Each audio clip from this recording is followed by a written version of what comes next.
Welcome back, Raw Thoughts listeners, to another episode with me, Mackenzie Tiggs.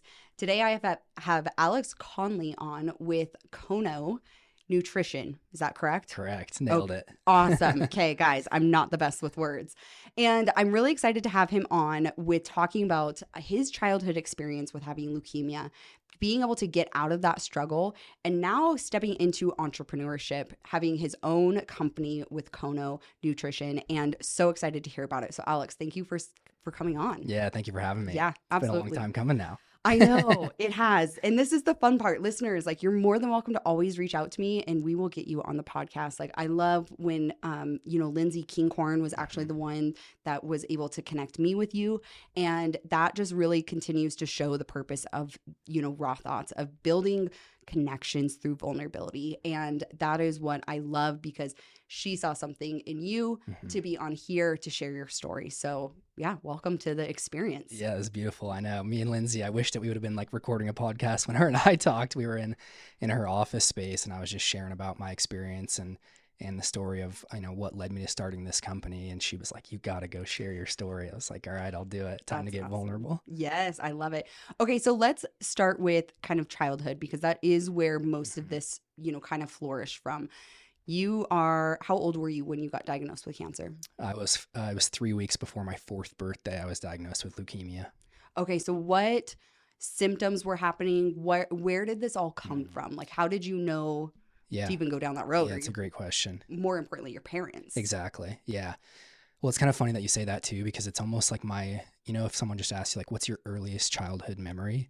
Mine is always getting diagnosed with leukemia, which is crazy because it's like your earliest memories form around that age. Yeah. And it's like the first thing that I remember. And so it was, like 3 weeks before my 4th birthday. My sister and I, she's a year older than me, and we both had a cold, and I just did not get over it. And so I was sick for weeks and weeks and weeks. And my mom was like, something is wrong. And it got to the point where I was just so weak that I couldn't walk because leukemia attacks your bone marrow. So my bones were just so weak that all of a sudden I couldn't even walk to the bathroom. My mom just kept it was like that motherly instinct kicked in, and she just kept taking me back to this doctor. And she was like, so I know that something is wrong. And then she finally made him do blood work. And then I went into the emergency room, and he was the one that, not the emergency room doctor, he was the one that came back in the room and told my mom, I'm sorry, I should have listened to you earlier, but he has leukemia. Whoa. Yeah, very crazy. That also gives a lot of value to your mom, to instinctively knowing like something is wrong and being that advocate for your child to continue and press and say, hey, do more work. Like there is more. I'm not just complaining about it. Like there is something wrong in my child. So kudos to your mom for sure. That's crazy. And now that I think about that too, I'm like, this is a concept that I've really been playing with, is just that like life qualifies you. And I felt like I had to go through that experience of learning how to fight for my own health my entire life in order for me to teach and educate people about how to fight for their health. Because I feel like the current state we're in America, it's almost like every single person can relate of like, yeah, I have to fight for my health. Like it's really hard to be healthy and nowadays, and who do I trust and what do I eat and how do I know? Like there's so much information online. Yeah. And so I've just been playing with that idea of like, I'm so grateful that I actually went through that experience, just because I feel like it qualified me. Yeah. Being, that's all I've ever known is how to fight for my health. Because so I guess just taking a step back, I did 3.5 years of chemotherapy, and then was officially cancer-free on my 12th birthday. So it was a really long, hard-fought battle for me. There was a time where I was around, I think 8, where I got the chicken pox, and it's like the last thing that you want when you have leukemia, because you have like no white blood cell count to fight off disease. And so I got the chicken pox, and I spent 3 months in the hospital, like just absolutely fighting. And yeah, I just felt like it, looking back on it, I just feel like it's one of those things that like life qualified me to do the work that I'm doing now. Yeah. Okay. Being that young and continuously being in the hospital, even as adult, me, being a paramedic, taking people to the hospital and transferring them, like it's not a fun environment. What was your experience of having to go back in there and you being able to continue to fight? I mean, there's not only your body fighting, but then there's the mental health of you fighting, and you have your parents. Like, what was that dynamic? Yeah.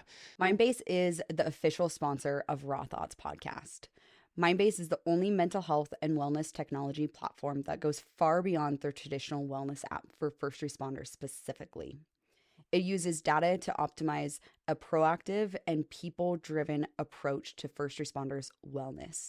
Please reach out today to see about getting Mindbase into your agency to help our first responders. I would say back then I was a very happy kid still, even through all of it. Like I feel like the treatment that I got, it was here in Boise at the St. Luke's Mountain State Tumor Institution. So we call it Misty's, but the providers there are excellent. And they always told me one thing, and it was that laughter is the best medicine. And I still find that true today. And I just feel like when we look at health, we don't think about how they all integrate together. And most people, when you think of the word health, they just think of like my physical health. I got to change my diet or my nutrition or something like that, right? But it's true that like, I mean, we know this, that the placebo effect, it's why we have to control for it in every single clinical trial, because our thoughts alone can affect our physiology, right? We believed that we're taking this pill that was going to help me, and it actually did. And so they did such a good job of like, just putting me in that mindset of still being a kid and trying to enjoy my life. But with that being said, like I've done a lot of work recently that has made me realize that I was still very, very like so much fear. And I was very like fear driven. And that translated into like so many areas of my life in growing up and as an adult. And so I've really had to try to do work around that and try and like remove that feeling, because, you know, again, it was like my earliest memory in life. And it's one of those things where, you know, we're all a product of our environment and what happens to us, and then the emotions that we associate with those experiences. And that emotion, the common emotion for me, was all fear. Like I was just scared to die. Well, and that's what is familiar to you. So when you are feeling, you know, starting business or this joy or this fulfillment, it's fear is still instilled in you. And so many people, you know, you talk about mindset, and they want to give a mindset to not have fear, right? Like, oh, well, have faith over fear. And it's so much more than that, because you are having to completely reframe and rewire your brain, because your body is familiar with that nervous system being completely in chaos. And there is so many people that's where it comes from, is our childhood, not knowing how to protect ourselves, having this fear instilled in us. And it's really instilled in us. Like we have to be able to break that down and rebuild that back up. And I mean, I am, you know, we talked before this podcast, but like it's a lot of what I'm working through right now. And when it is so deeply ingrained from our childhood and these experiences and what people tell us, it is hard work to do that. And so I give you a lot of, you know, appreciation to doing that work, because it could be so easy to sit here and say, well, I got cancer and poor me, and like, this is why I am the way that I am. But you're taking the control of that. You're taking the willingness to say, no, I'm going to take control of this. I'm going to break fear down, and I'm going to rebuild into something amazing, and truly take that pain and put that into your purpose. Yeah. And it's so funny you mentioned that, because I was at this like 3-day spiritual retreat and seminar, and I was there as a guest. And so they invited me because of our company and the platform that we have. And I was like, oh, this is a cool opportunity. And I was going to meet people and stuff like that. But I wasn't there thinking like, oh, I'm going to like do a bunch of work about myself. I was like, I'm a guest here. I'll just like go and make the most of it. And on the second day at the experience, they brought me up on stage. And since I was a guest, and they were like, just tell a little bit about yourself and your story. And, you know, I talked about having cancer, and, you know, talked about what I usually talk about, which is like fitness, nutrition, and things like that. And this kid in the audience came up to me afterwards, and he was like, man, thanks so much for sharing. And he was honestly probably around my age. But he was like, I had leukemia when I was in high school. And he goes, I'm here, like, you know, at this event and this seminar to do the work around like removing the fear that I have around being sick. And I was just like, whoa, that's interesting. And I almost like, I look back and laugh at it. And this was like 2 months ago, by the way. And I kind of just was like, oh man, good for you, you know, and didn't think anything of it. And then like that day, later that night, we do this, it was like a breathwork ceremony. And for those that haven't done breathwork, I would highly recommend it. And it sounds crazy and it sounds super woo-woo. Yeah. But I'll give people some science to the reason why we should do it. This, So humans are the only mammals that can actually consciously take control of our breath. So it sits low in our brainstem. So it sits so low in our brainstem that it borders subconscious. So we don't have to think about breathing, right? but we can actually consciously take control. And I Yes. just view that as like God gave us that for a reason, or, you know, evolution. Like we have that for a reason Yeah. to be able to expand our consciousness, since it borders both to use breath work as a tool. And so I go and do breath work later that day. And I think it was because like that, you know, he put that thought into like, I'm here to heal myself from that leukemia experience. And the second that like I started having this breathwork experience, all I could see was myself as a little boy, just like really sick and feeling that fear all over again. And it was just like this huge moment of awakening for me, where I was like, oh my God, I've been storing all of that in my body my entire life and still had like so much fear within me. And there's this whole concept of like the body stores emotions. And like I think that's why like traditional maybe like talk therapy was never like the route that I was meant to go. Yeah. Because like I have no issues talking about it, and I'm a Yeah. very vulnerable person when it comes to like speaking. And so, but it was still like stored in my body, and I felt like doing this breathwork experience made me just like release all of that. And again, it was just like the craziest experience, where every time I would take a breath in, I could taste the chemotherapy again. And so it was like a super profound experience, where I was like free, almost like very scared, and like I felt so real. And so every time I would breathe in, I would feel this like the chemo taste. And for anyone that has gone through that, you'll know exactly what I'm talking about. But I could like taste that all over again. But then the powerful thing about it was like every time I would breathe out, I could feel this fear like releasing and leaving my body. And then like visually, all I could picture was just like myself as like this 4-year-old fat, sick, bald kid. And I just was sobbing, crying, just like released all of these emotions that I feel like I didn't even know were there, which was a crazy experience for me. Breath work is one of, hands down, my favorite modalities, because, you know, a lot of people think therapy as talk therapy. Like talking is just one aspect of it. And I'm very much like you, where I can tell people what happened to me in my childhood. And this is, you know, more and more on the podcast, people always ask me like, what's your story, Mackenzie? And I've never really taken the time to explain why I do what I do. And I think also parts where I didn't quite realize why I was doing the things that I was doing until things like breath work came up. And I'm like, oh, I didn't feel seen or heard. And so now I allow other people to be seen and heard. Oh, this is why this happened in my childhood. How do I deal with this now? Like, I didn't realize that was a problem. And it can be really scary, and it can be, like you said, it feels very woo-woo. You're like, what? Breath work? Like, Yeah. I'm going to sit here and like cross my arms and like, you know, but it's very true about us being able to control our breath. It seems very odd to me that me as a paramedic, we were not taught as paramedics of how to help people through their breath.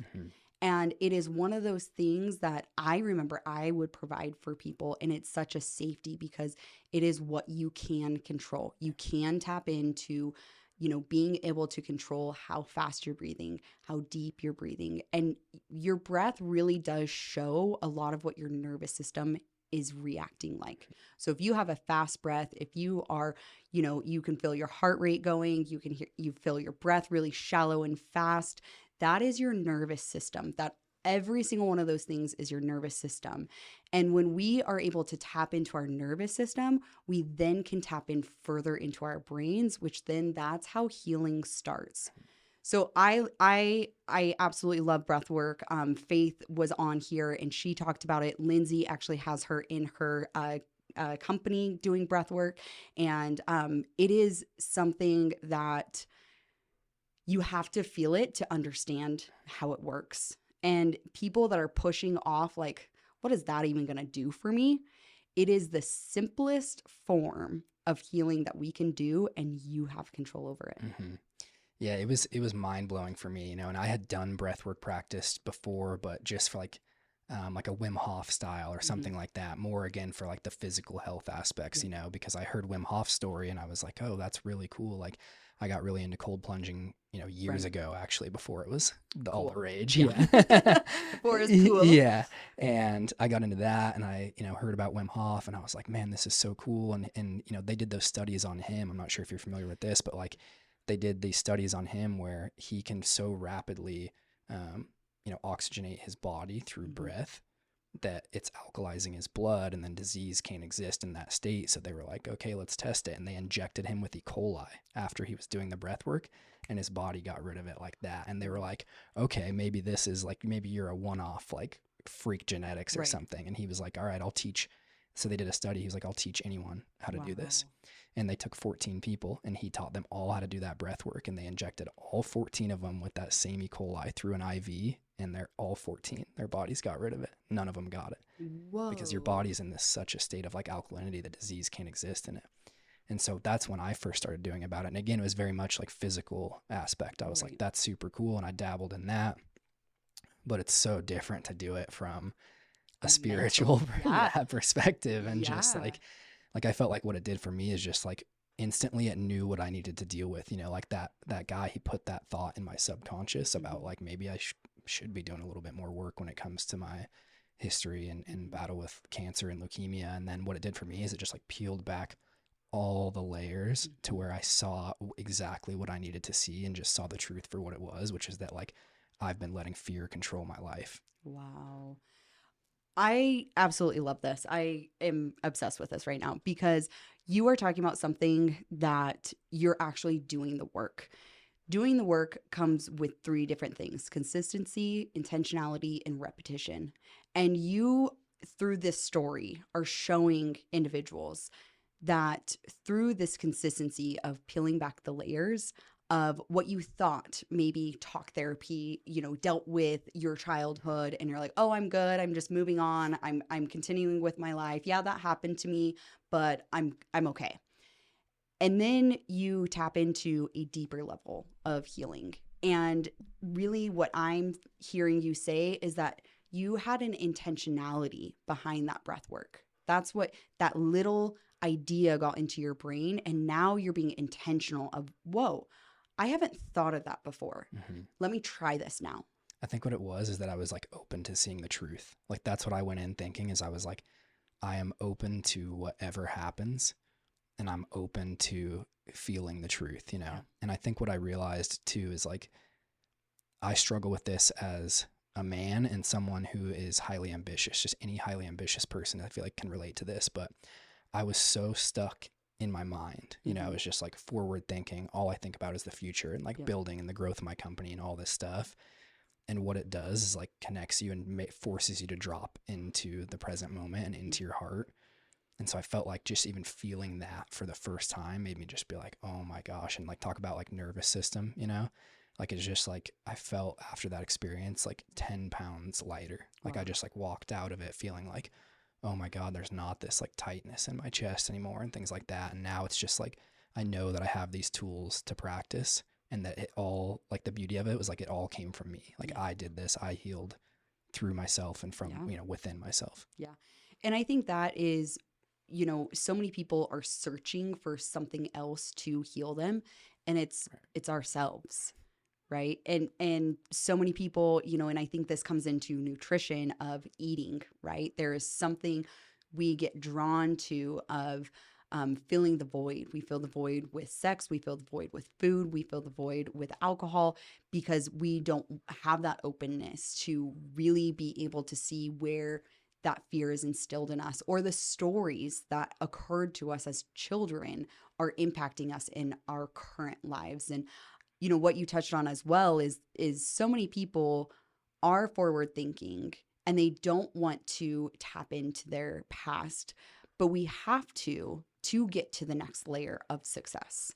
And you have been able to show this with your business, because I can't imagine, because there has been a lot of fear coming out of my life as well. And you see the growth. You now have let go of that negativity that was stored in your body, right in your chest, right? Some of us store it in our hips, we store it in our back, we store it in our neck, we store it in all different places in our bodies, and it gets weakened. Then we have poor nutrition on top of it. Mm-hmm. Then we have, you know, porn on top of it. Then we have poor relationships on top of it. And you really do have to draw back all of those layers to actually get to you healing yourself. Mm-hmm. You have to be willing to go there. You have to have that openness to go there.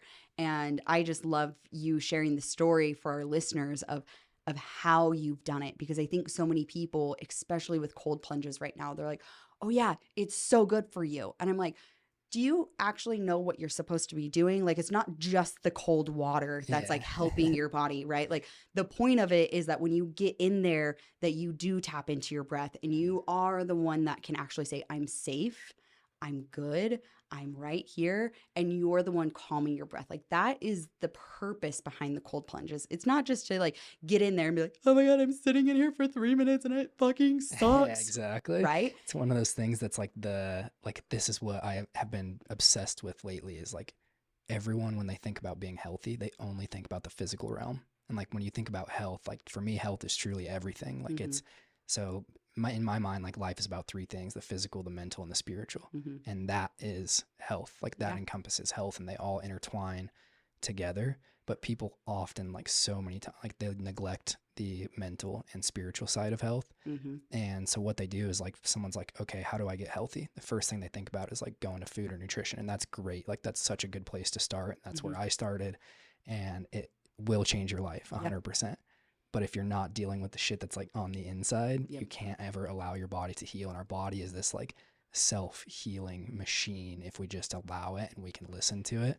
But learning how to do that is such a process and a journey. And for me, you know, it was really hard because, you know, I was really, really sick as a kid. And then I had a pretty normal life after that, you know, like after going through treatment and stuff like that. Like I was a 3-sport athlete and I lived a super normal childhood. I had a lot of friends. You know, played sports in high school, and then was a regular high school kid that ate at Jack in the Box every day, unfortunately, right?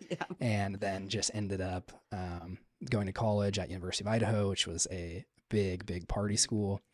And what I found myself there is like, definitely drinking, partying way too much. And I honestly, like, I don't regret it. I had such a good time, and I felt like I experienced a lot of, you know, beautiful things, and had to, again, like life qualifies you, and I had to learn, you know, all this stuff about how my body felt again. Because what happened is I was working in college at GNC, so like the classic supplement store. And that's when I became like obsessed with supplements and with learning about nutrition. And then I was studying exercise physiology at the time.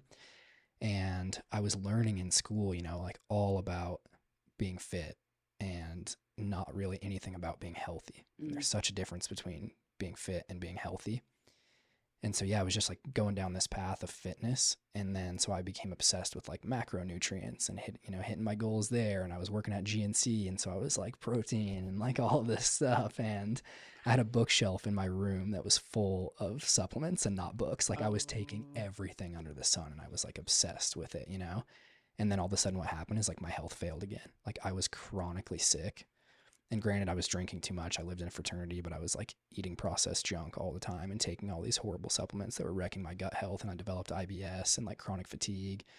And I just like could not get a grip on my health. And I was like, what is happening? Like I'm super, and I was like ripped, you know? And so I was like, I feel like I'm in great shape. I feel like I'm doing all the right things. Like I don't know what's actually going on. And that's what led me down the path of like, oh, there's like something different when it comes to your health. Like it's not just about like being fit, you know? And so that's when I really learned that I like had to heal myself too, because like I finally got into like what I call root cause medicine. And again, just like peeling back the layers of my health and like what's causing this. And unfortunately our medical system isn't set up like that right now. You know, I just shared this stat the other day, but the average length of time in a doctor's visit in America is 13 minutes long. Yeah. And it's crazy. It's like, can we really think that anyone's going to walk in and you're going to get healed in 13 minutes? And it's not the fault of our doctors. It's the fault of like just how our system is set up. But, you know, you have 13 minutes to do something. What are you going to do? You're going to like, let me hear your biggest complaint and I will give you a Band-Aid solution to try and help your symptoms. Yep, absolutely. And it's sickening too, because now we have, you know, nurses doing telehealth in our, you know, medical surge floors, like the floors that we need to be having human connections with. And yet now we're putting another layer. And limiting the time and the quality that these individuals are going into. And it is, it's a failing system. We're seeing this in America right now, where we have never had so many sick people. Mhm. I mean, the amount of overweight people that we have, and you can't tell me that it's not what we eat, what we consume, what our environments are, and that you can't, you know, uh, you can't stop that basically. Mhm. Like you can. Yeah, right. Like you said, like we are in control, and I think that that's where like my passion comes in, is like helping people to make those choices and learning how to fight for their own health, and just to share some statistics, like you said, like we are super overweight and obese, and it's 70% of Americans are overweight or obese. And that's the stat. And then the Lancet Journal, which is like a very, very famous medical journal, and they just released a paper now stating that food is the number one cause of death in the United States. Wow. Food. And it's just because like that, again, if we think about like what root cause is, like that, heart disease or cancers or what is actually killing them, Right. but it's all coming from the food that we eat. I mean, all of it's the convenience, right? Processed food is a convenience. You don't have to take the extra time to cook. It's way simpler when you're running around town and you've got kids, or you've got, appointments to stop at the fast food. It's, what is getting instilled. I feel like there's always on every corner a McDonald's, a Starbucks, and a Jack in the Box. Like that is like, you drive around our Treasure Valley and you'll see those things. And it's, it sucks because we're allowing it. We're still putting time and energy into allowing it and not stepping up and saying, hey, why can't we find better ways? Why can't we find alternative ways to be able to have convenience and healthy at the same time? Well, I think you'd be shocked about like how many people are just genuinely uneducated. You know what I mean? About like, what is this actually doing to me? Like, I think that you and I are somewhat in this space, especially me, like it's my whole world. I'm ingrained in it. And I just think like, God, people should know this. Yeah. But like every time I speak about it, people are like, oh my gosh, I had no idea that like organic food was better for me, actually better for me, or like what pesticides did to my health and things like that. And so I've been working on a book for the last few years, and hopefully it'll come out in the next couple months. But the book's called Eat Your Medicine. And I just feel like if the whole purpose in writing that for me was to educate people about like what real food is. And like real food is genuine medicine. They contain all of these healing properties and compounds to them. And so if someone can become aware, like awareness is transformation. And so if they can become aware of like, oh my gosh, I didn't realize that like eating a blueberry, like it has these like anthocyanins in them that help prevent cancer and protect your eyes from macular degeneration and like all of this stuff, right? Like we have so much data around it that people are just genuinely unaware of. And if people can like just even think for a second when they go grocery shopping to like make better choices, because like all these real whole single ingredient foods that come from nature are actually medicine for the body, and each different type of food, supports a different system in the body.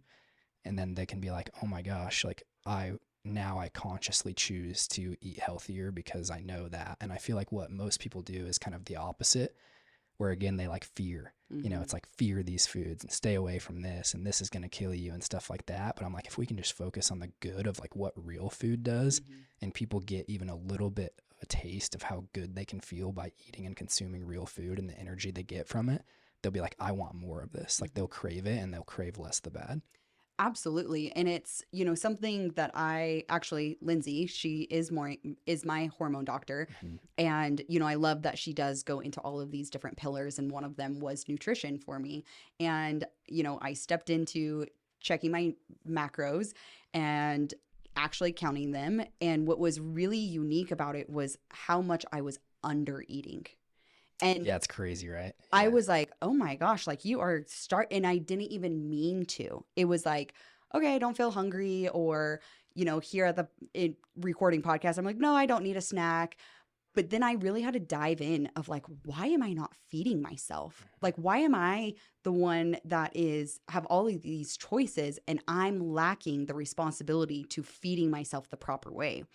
And so, like you said, being aware of it and tracking that and seeing where you are right now, and just taking one little step, one tiny little add to our nutrition, whether that be protein, whether that be, even just going from a processed food to now a natural food. Mm-hmm. And if it's one tiny little change and then you start, feeling that and you're like, oh, wait, whoa, what's going on here? Right? Because you're starting to feel better. You're starting to have more energy. You're not needing to have, these afternoon naps, even though I still love afternoon naps. Who doesn't? And so you're able to actually start having that awareness. And I love that you said that awareness is transformation, because it absolutely is. You have to start somewhere. And that starting point is that awareness part. And to transform, you have to be able to change those aspects and those variables for the transformation. It's not an easy pill that we take. It's not an easy diet that we do. It is not an easy drink that we have. Mm-hmm. It is a lifestyle. It is the long-term journey of nutrition for ourselves. And, I love this because my last podcast I just did with the FOP, and he talked about that even for our first responders, of how much it's the nutrients that we're putting into our bodies and being able to be all around healthier, not just fit, all around healthier for that. So I love all of that.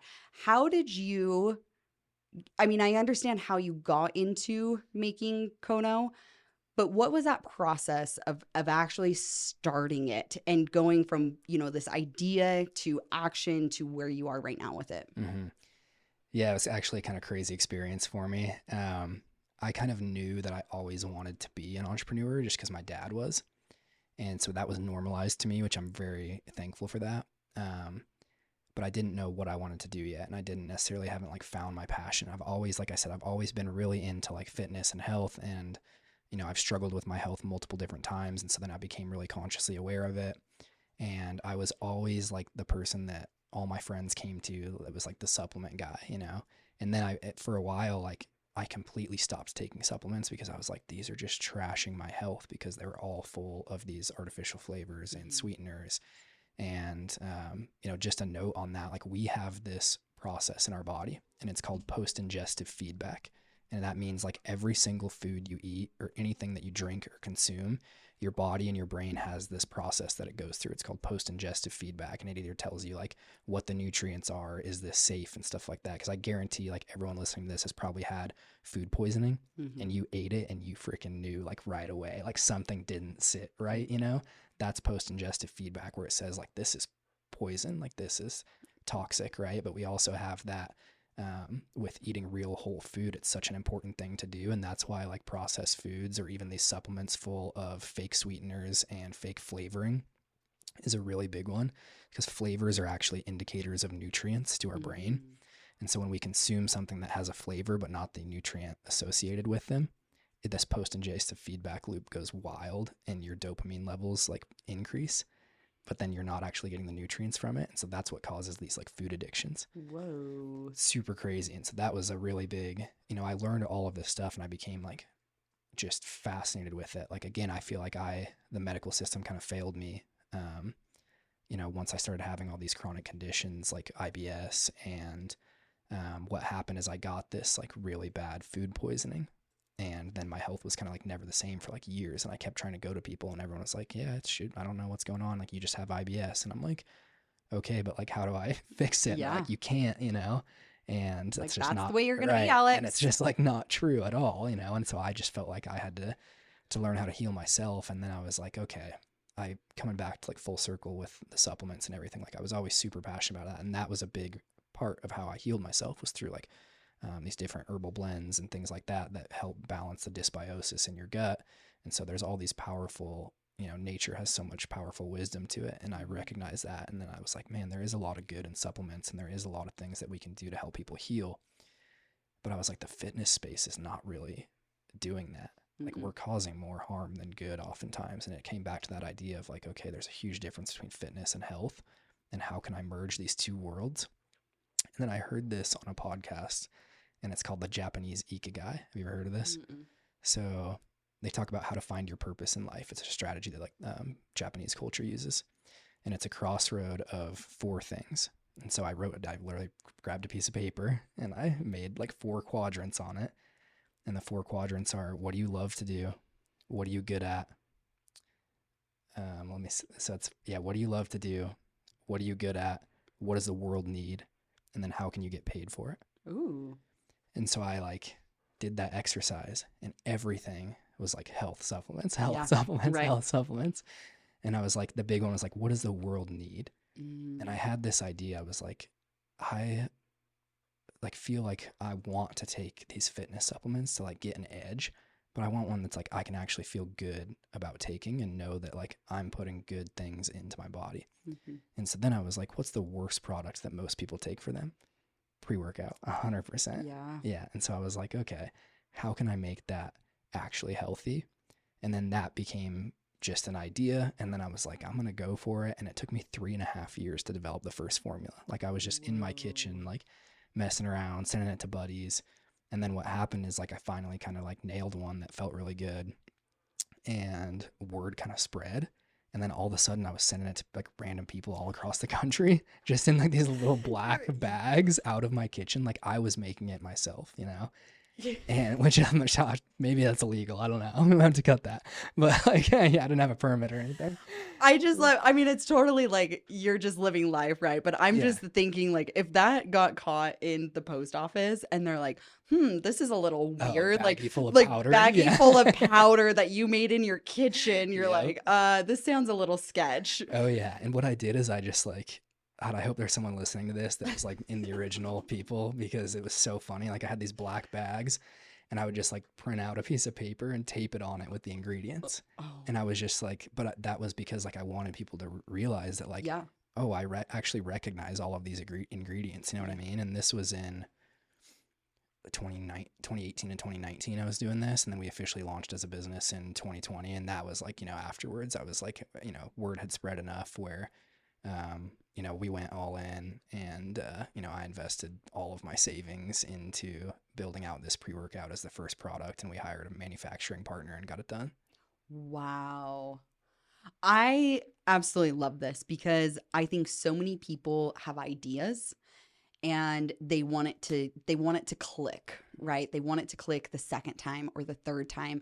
But here you are 3.5 years into it and not stopping because you're like, no, this is my purpose. And that was before we even launched. You know what I mean? Like it took Yeah. 3.5 years before anything even happened. Like, and to like that, I feel like is such a great example of entrepreneurship where it's like, I have this idea, I know it's going to happen, but I got to keep practicing. I got to have that repetition, right? It comes back to those 3 principles of consistency, intentionality, and repetition. Like that is you doing the work for your purpose. And I love seeing that because, you know, a lot of people, even with the podcast, are like, oh, how did you make it? And I'm like, I still haven't made it. Like I'm still going at it, right? Doing it. Yeah. Like one episode after another episode after another episode. Like, I don't know when it'll, you know, fully like take off, like, but it's a purpose and it's what I'm obsessed with the process of. And you can see that in your story of being so obsessed with the process and the journey, not the results. And like, I love you explaining that to us because, you know, as entrepreneurs, it can be really scary. And it can be very daunting that you keep getting shut down or knocked down or the right product isn't coming full circle. How did you combat the 3.5 years to actually finally get a product to launch? Yeah, I think like I was making a product for myself. Like I think that really helped, is like I deeply cared about this so much because I wanted a product like this. Mm. And I knew that like I couldn't be the only one thinking like this, you know? And I think that that's what really was like driving all of it, and still does to this day, is like genuinely I'm so freaking passionate about it that I couldn't quit if I wanted to, you know?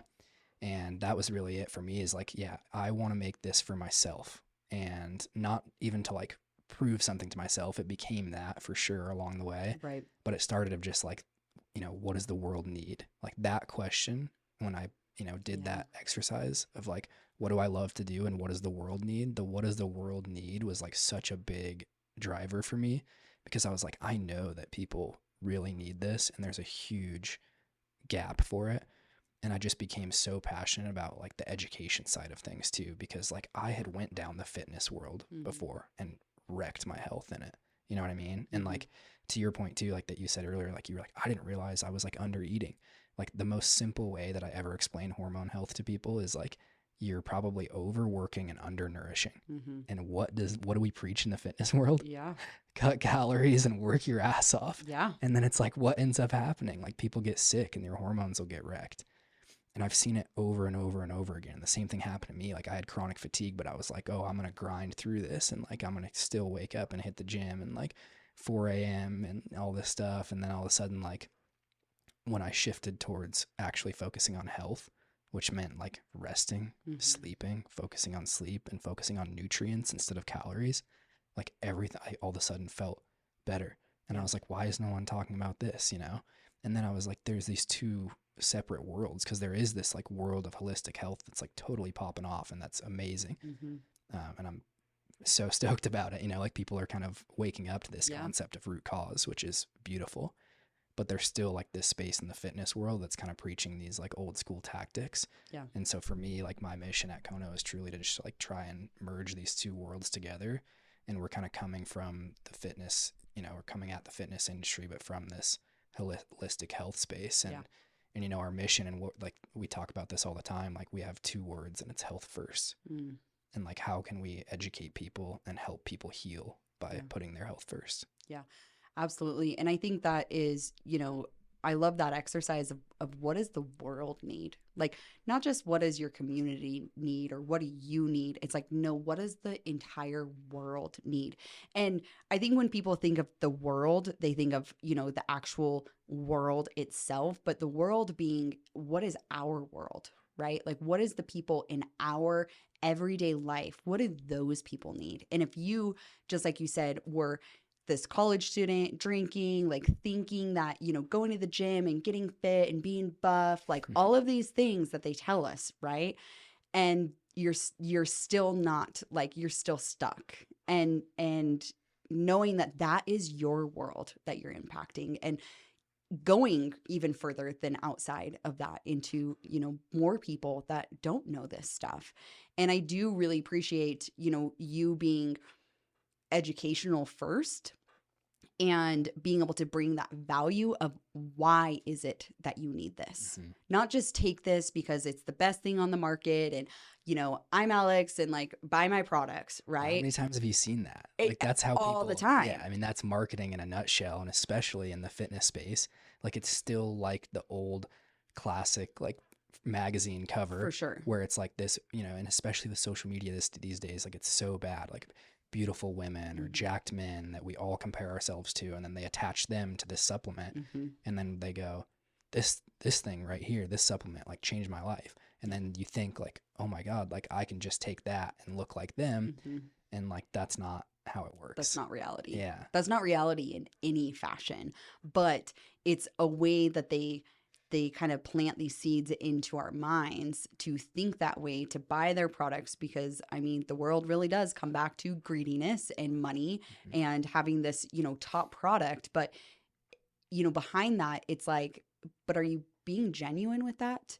And I truly think that, you know, you and your educational first and your healing and your health is what is building the foundation to Kono. And I think that's what is really amazing to see and to watch and to know that people are doing it differently.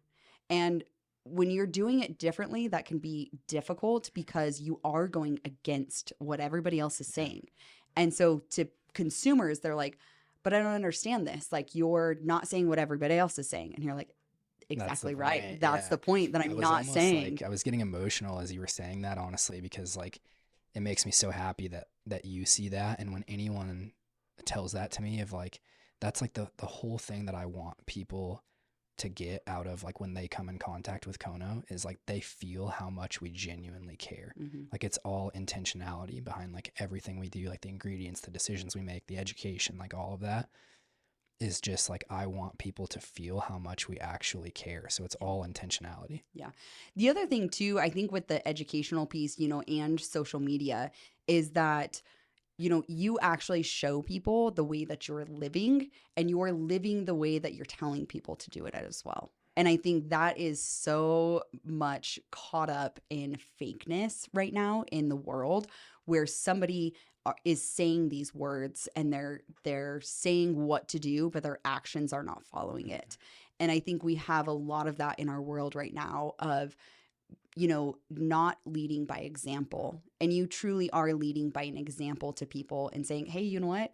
Like today I was having cravings, and so here's all my veggies, right? Like these are things that now the way that you are living and the hurdles that come up in your life, you're expressing those. Like that is the vulnerability to bring connections and support into people's lives. And, one reason why I loved having you come on is because you're actually living that lifestyle. And there's a lot of people, and I've had people on the podcast where then over time you see them and you're like, but wait, these things aren't matching up. Like it could be really simple, but the integrity in your product, the integrity of you is what is going to make your business completely succeed other people's, just by the fact that you're being who you say you're being. Yeah, well, thank you for saying that and recognizing that too. Like that means the world to me. And again, just like trying to remove this fear from my life, and something that I've been doing is like giving myself this mantra. And it's like, I don't have to be the smartest person, or I don't have to be the best even, but I can care the most. Like that's something that I can control. Yeah. And that's something that I'm focused on right now, is just like genuinely showing people how much I care and how much we want to help people at our business. That's awesome. Where do you see Kono going? I mean, where are you in this process? Where do you want to see it, go and expand and get into more people's hands?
Well, and the fact, I mean, we're in Idaho, so Yeah, that's huge. there's many, many weeks that will go without seeing the sun, and we Right. have inversions, and then in the summertime we've got the smoke that's clouding the sun as well. So it's like, even if we have the opportunities to go outside, it doesn't mean that the environment is always giving us the sun to be able to receive. Totally. Yeah, just anywhere, that's cold, even people aren't going to want to go outside and Right. spend that amount of time outside that we actually need. And you have to have a lot of your skin exposed to convert that process into vitamin D. So it's kind of a long process, and people with darker skin have an even harder time. You would think it's the opposite, but people that have more melanin in their skin, they need more hours in the day. Wow. And to get vitamin D. So like, good thing I'm a white girl. Yeah, right. Yeah. So like, even you look at like minority cultures, like they're even more deficient in vitamin D. But yeah, anyways, like we're just kind of like, again, I'm so focused on like building products of what people actually need. And so we're just going to think of that, and build out a product portfolio line. And this year we're going to launch 3 or 4 more products, and we're launching like bundles of like, these are the most common deficiencies that people experience. And if you just supplement with these products, like it'll help you be optimized. And so for me, the way that I'm thinking about it is like vitamin D, magnesium is the most common mineral deficiency. And then people are chronically dehydrated. And so we're going to make like a rehydrate drink with minerals, and Awesome. that'll be great. But yeah, it's just like our intentionality is so different. We formulate things a little bit differently. Like all of our products, the flavoring, again, going back to like that post-ingestive feedback I was talking about earlier, Yeah. all of our flavoring is real fruit. Whoa. So we don't have like natural flavors in the products. And most people think like natural flavoring sounds pretty good. Like I Right. think we can all agree that like something that says artificial on the can, we're probably like, okay, that's probably not good, right? Right. But you see natural flavors and you're like, that's pretty cool. Yeah. But natural flavoring just means that it comes from nature. And so it has to start from nature, but then they take it to a lab and they can have 50 to 100 ingredients in there that's not on the label. And so because the FDA doesn't regulate the supplement industry. And so it can just say natural flavors or natural flavoring, and we have no idea what's in the product. And sometimes it might genuinely be like just food. Again, I'm not trying to like make people scared of it, but it's something to be mindful of. And so again, like for us, it was like we wanted to set the standard. And like when you look at our ingredients, it's like organic strawberry powder. You know, like you know what that is because like again, flavors are associated with nutrients. And so we're going to give you the additional nutrients on top of the flavoring. My mind is blown of like, one, how much knowledge you have behind this, and two, like how much our world is lying to us, and how people want to say like, oh, but it's FDA approved and it's got this testing, and I'm like, yeah, but they still give bad products. Yeah. Like, does that really actually matter that it has all of these certifications or testing done to it? Yeah, probably to a certain degree, but there's also this fact of, are they still telling us the truth? Well, I would just urge people to like look at that, like just think about this for 1 second. We are the sickest society that has ever lived in human history. And we think we're the most advanced, right? So then why are we so sick? And it's like what we're doing is clearly not working, and we clearly need to make some changes. Yeah. And so like if what we're doing isn't working, I'm probably going to do the opposite of like what most people are saying, you know?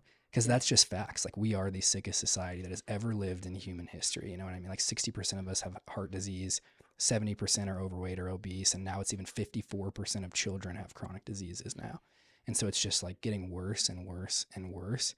And so that's why like I'm so passionate about the education first piece, and like what does it actually mean to put your health first? Yeah. Well, and I think when you put the education first, it makes you think differently. And when you can think differently, it makes your actions different as well. And so you're not just doing it because, oh, Alex told me to do it. You're doing it because now you understand that this is giving me the nutrients. This is actually helping my body in an all-encompassing way to be optimized. And it's kind of like, I feel like the world is like, do as I tell, not as I do. And you are taking this approach of like, no, do what I'm also doing because this is different than everybody else. And here's also all of the science and education behind it, and building it so that it kind of is their choice. You're giving the education to them. Now they have the opportunity to either listen to that or continue what they're doing. And they'll get to a point where what they're doing, they're sick of now. And they're probably sick at the same time. And, like one of my issues, being a paramedic, like on the rig it was disgusting, like how much sickness there is and how much, people are on these machines and medicine and, all of this support that we're giving to these people. And it's like, but what is their quality of life? Yeah. What is their quality of life in their health? Most people, not good. Right. Well, I mean, you brought up a really good point too. It's like, I don't want to sit here and trash like our medical system because like we have a lot of great things. But again, like the way that I'm thinking about it right now is like we are so good at handling these like acute response issues, like the best in the world. But we became so obsessed with these like acute issues that we're not focused on the fact that we can largely prevent disease in the first place through lifestyle modifications. And we swung so far in one direction that I'm like, how can we get back to the basics? And it's again, like everyone wants to take this like magic pill now because our system has made us like conditioned to instant gratification and these rewards. But it's like when you do the hard things in life, your life actually gets easier. And when you take the easy way out, which is what our brain is wired for, your life will get harder. And so like I'm trying to like also tie that in to the experience and have those types of conversations that like, yes, we can do the basics and people are neglecting the very basics, but they are usually the harder thing to do, but that's usually the right thing to do for your health. And again, it goes back to like genuinely having to fight for your health. Like it is going to be hard, but you have to attach a huge why to it, and then you'll be unstoppable. Yeah. I love that because there's in so many fashions of that explanation you just gave of doing the hard things in your life gets easier. And when you do those hard things, yeah, it's hard. It's called hard things for a freaking reason, right? But understanding that the long-term effects of those are going to be so much greater than that instant gratification. And I think you're completely right of society in the world wanting this instant gratification. Oh, I'm going to post on social media and I'm instantly going to have it go viral. I'm going to post on social media and instantly my business is just going to explode. Like, no. And if people are telling you that on social media, they're lying to you. Like 100% they're lying to you, because just having something go viral doesn't mean that you have the support behind it to keep the longevity going. And I think the longevity is that process in that adapting and doing the hard things over and over and over and over, and knowing that with those hard things that you're doing it for the good. And that is, you know, at the core of human beings, what we should be chasing is being good to ourselves and good to the world.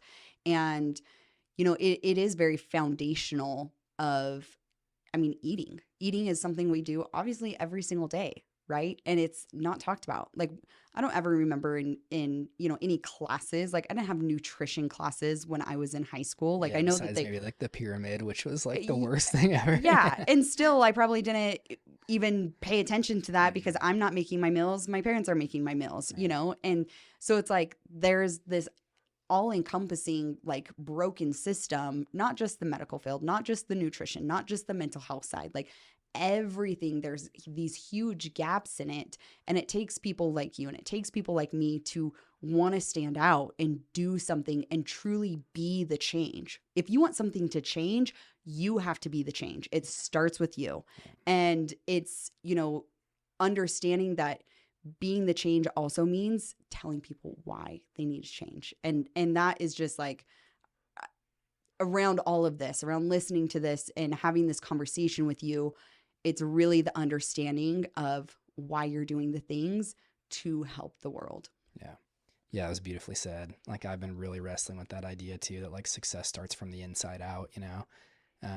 And for me, that has looked differently lately because before it was like grind it out and like all again, like I was such like a forward thinker, and I still am, don't get me wrong. Like I'm having like, it's not easy for me to do this, but I've been trying so hard to like tap into the present moment and just doing the best that I can and allowing things to like come to me because of who I am and what I'm doing. Yeah. And not necessarily like chasing something. Yeah. And it's such a different and hard concept for me, but I'm really trying to work on it.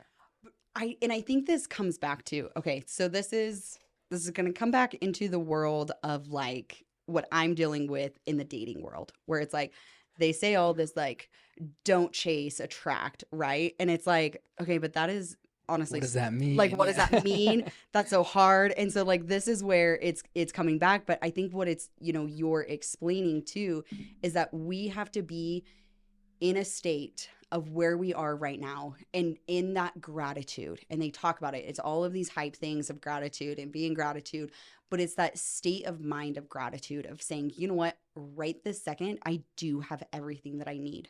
I have, you know, my house, I have a roof over my head, I have clothes, I have things. Like, I don't need any more things in my life.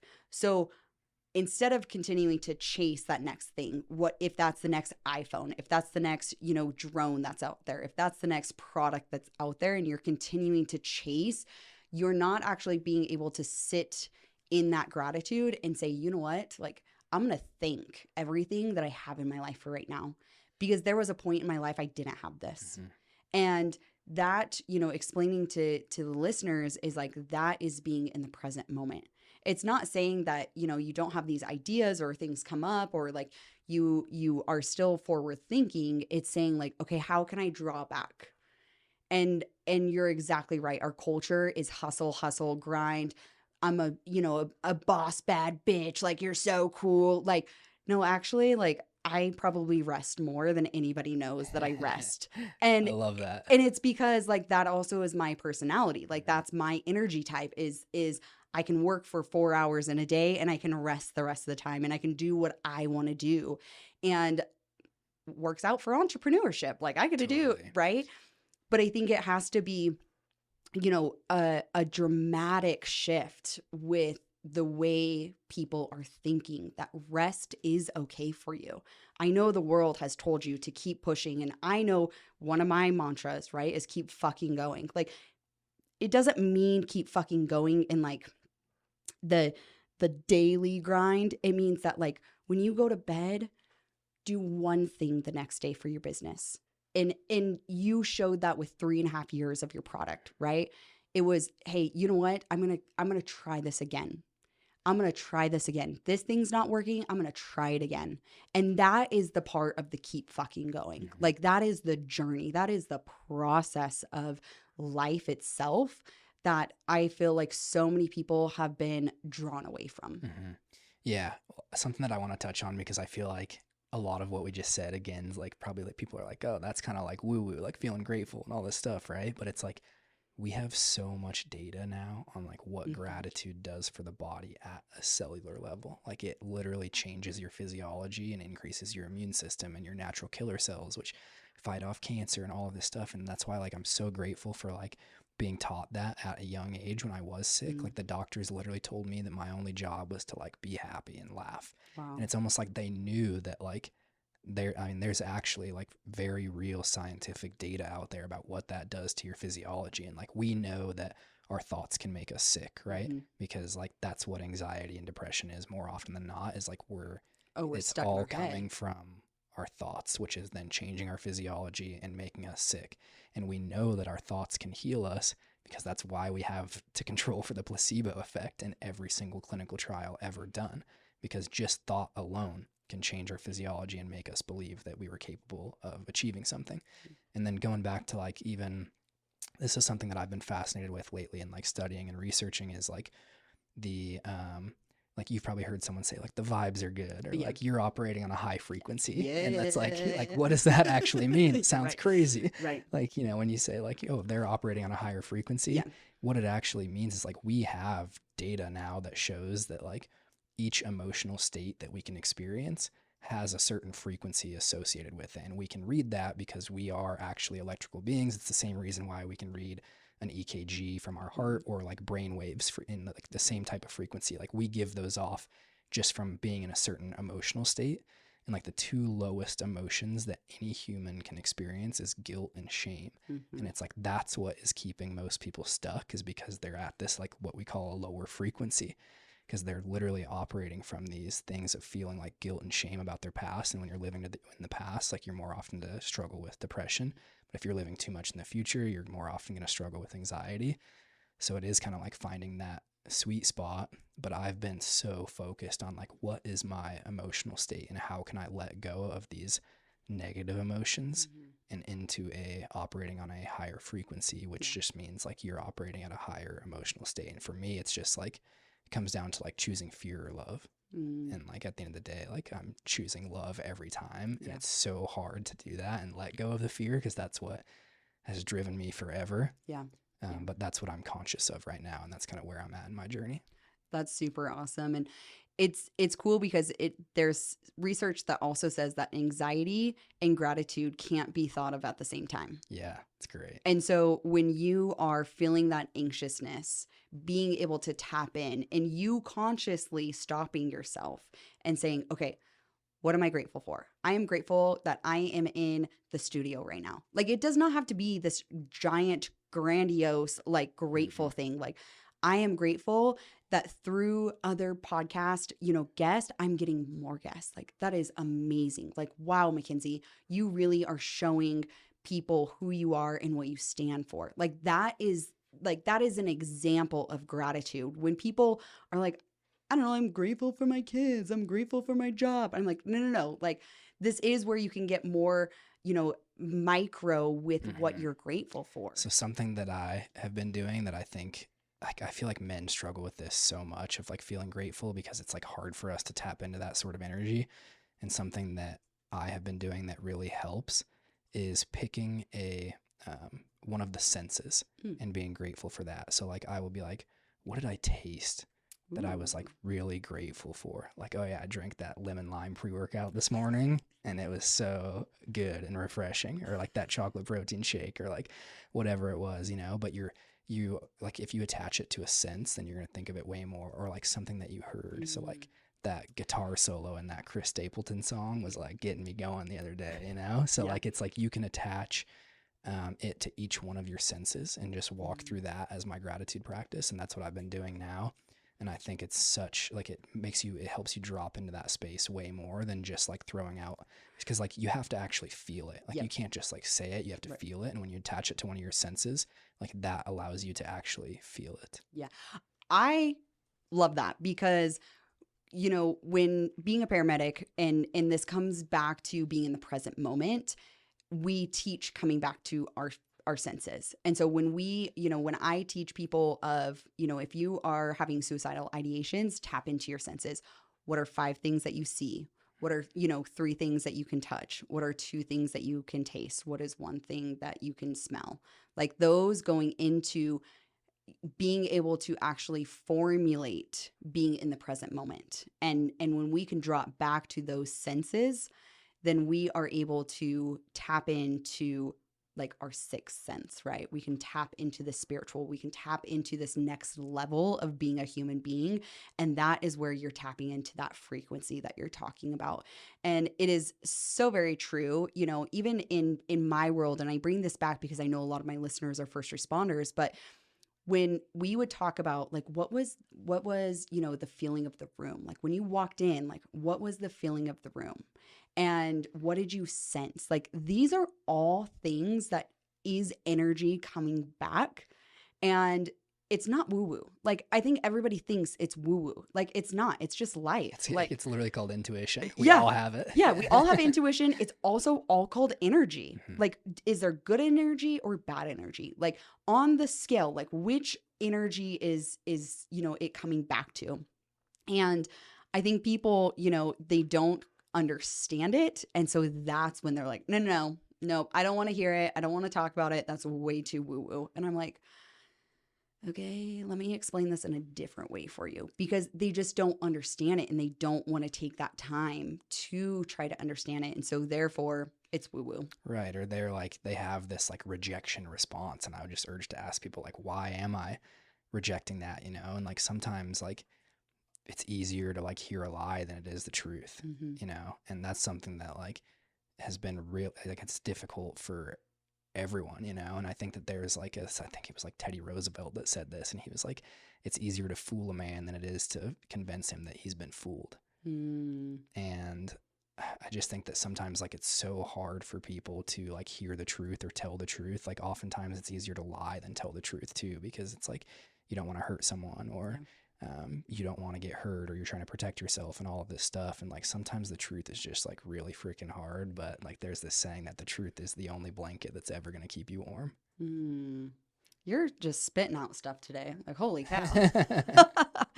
What do you think another misconception with men are? Because I think you're in this, age range and this, this mentality of fitness and people wanting to, avoid their feelings and avoid their emotions. And that also all comes back to our present moment. That also all comes back to our energy and being able to tap into those. What do you have to say to the men that are still like drifting away, chasing this fitness, and how they can be able to tap into who they are a little bit more?